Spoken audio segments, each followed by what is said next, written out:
All right, so picture this, a packed house at Parabati Stadium. South Africa wins the toss, chooses to field first. You know, the textbook move in this part of the world.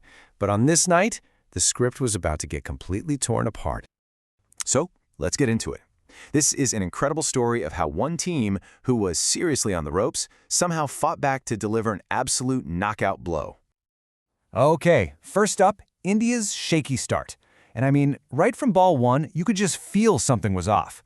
The pitch was a little damp, the ball was kind of sticking in the surface, and that, my friends, spelled immediate trouble for the batters. And boom, just like that, the first shockwave hits. Opener Shubman Gill totally mistimes the shot, the ball just pops up and he's caught. Only 5 runs on the board, and India's already 1 wicket down. A truly disastrous start. Then the captain, Surya Kumar Yadav. He comes in and tries to fight back, right? Hits a boundary, smacks a 6. You're thinking, okay, here we go. But then, nope. Same story as Gill. He mistimes one, it's an easy catch, and all of a sudden, it's 17 for 2. 2 of India's biggest names are already back in the dugout. And this is where you really see the domino effect. It wasn't just 1 or 2 wickets, the wickets just kept falling. Abhishek Sharma goes, it's 48 for 3. Then another one's gone. India is 4 wickets down before we're even halfway through the innings. South Africa and especially Lungi Ngidi were just executing their plan to perfection. So this is the crucial point, right? The entire top order is gone. The game is at a crossroads. Is this pretty much the end of the story for India? A quick, kind of embarrassing defeat? Or is this just setting the stage for a comeback for the ages? Which brings us to part 2, the Pandya power surge. This is the moment the whole narrative of the match just pivots, turning what looked like a total disaster into an incredible rescue mission. But before we get to the fireworks, you have to talk about the consolidation.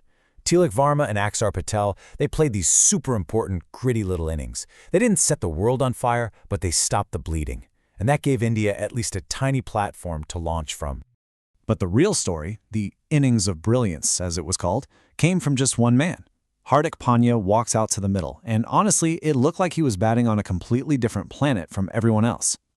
And just look at these numbers. An unbelievable counterattack.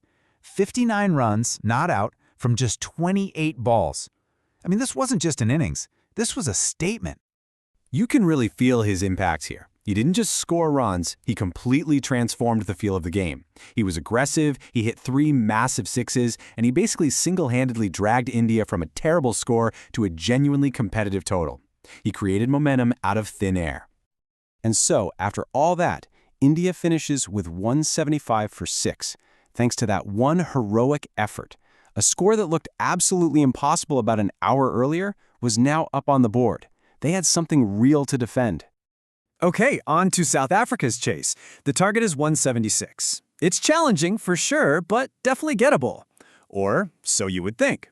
Their chase was about to just completely crumble before it even really began. So you've got the goal, 176 runs. And then you've got the reality, a wicket in the very first over. Arshdeep Singh gets the ball to curve away beautifully, finds the edge, and the super dangerous Quinton de Kock is gone for a duck. The tone was set right then and there. This timeline just shows the demolition in brutal detail. It was relentless. 0 for 1, then 16 for 2. By the 8th over, they're 50 for 5, and by the 11th, it's 68 for 6. They were just never in the game. Not for a second. The Indian bowlers were just on another level. The pressure was absolutely immense, and the South African lineup completely folded. They were well and truly bundled out, as they say in cricket, all gone long before their 20 overs were done. So let's get to the final verdict, because the numbers from this record-breaking victory are, well, they're pretty staggering. The final scores tell you everything you need to know. India 175. South Africa all out for just 74.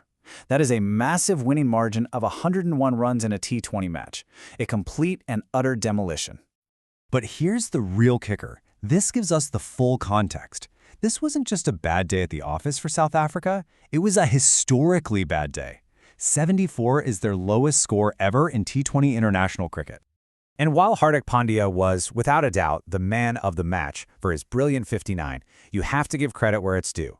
Lungi Ngidi was fantastic for South Africa early on with his 3 wickets, and the entire Indian bowling unit shared the success, with Jasprit Bumrah also hitting that huge milestone of over 100 T20 international wickets. Just an amazing day all around. So that brings us to our final question. When we look back at this game, what's its legacy going to be? Was this a masterclass in resilience, defined by India's incredible fight back from the very brink?